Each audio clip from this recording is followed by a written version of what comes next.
81만 조회수에 달하는 고양이 물 먹는 영상. 그런데 이걸 보다가 한 가지 의문이 들었습니다. 고양이는 왜 혀로 물을 마실까요? 작은 탐사, 소탐해봤습니다. 동물이라고 다 혀로 물을 마시는 건 아닙니다.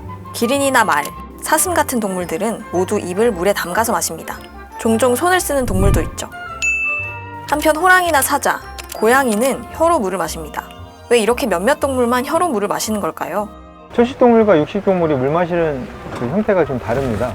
육식동물 같은 경우에는 이제 혀를 사용해서 물을 찍어서 마시고요. 그리고 초식동물 같은 경우에는 입술을 오므려서 물을 빨아 먹습니다.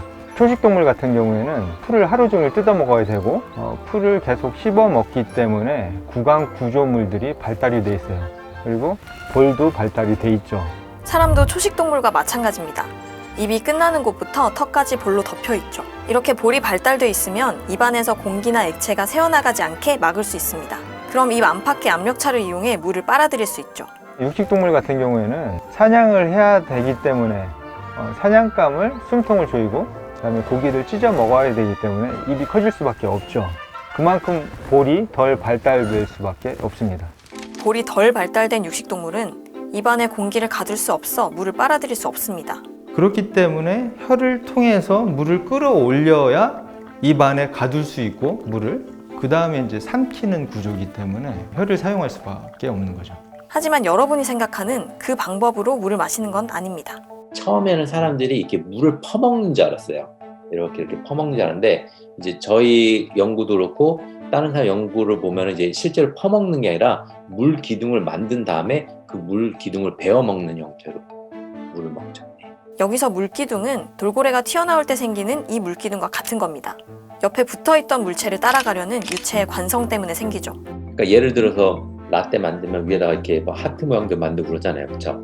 동그란 모양을 만든 다음에 빨대 같은 걸로 이렇게 싹 아래로 그으면은 하트 모양이 만들어지잖아요. 그렇죠? 그 유체가 빨대를 따라가기 때문에 이런 하트 모양이 만들어지는 거죠. 예. 그런 것처럼 이것도 같은 원리인데요. 혀나 이런 물체가 물에서 나오게 되면은 그 주변에 있는 유체는 물체를 따라가게 돼 있어요. 하지만 이렇게 생긴 물기둥은 중력의 영향을 받아 어느 순간 다시 떨어지는데요. 고양이는 이 순간을 놓치지 않고 물기둥이 가장 높을 때 재빨리 입을 닫아 물을 마십니다. 덕분에 고양이는 1초 동안 약 0.5ml의 물을 마실 수 있죠. 그런데 이 영상을 보면 여전히 의문이 남습니다. 고양이가 마치 물을 떠먹으려고 하는 것처럼 혀끝을 말고 있기 때문이죠. 미국 하버드대 연구팀은 이 의문을 해소하기 위해 엑스레이 영상을 찍었습니다. 그 결과 혀 위에 담겨있던 물은 대부분 쏟아지고 혀 아래에 딸려 올라온 물만 목구멍으로 넘어갔죠. 연구팀은 고양이가 물을 마시는 모습도 고속카메라로 관찰했는데요. 개와 마찬가지로 혀 끝에 담겼던 물은 고양이가 혀를 밖으로 내밀 때 모두 밖으로 다시 나왔습니다.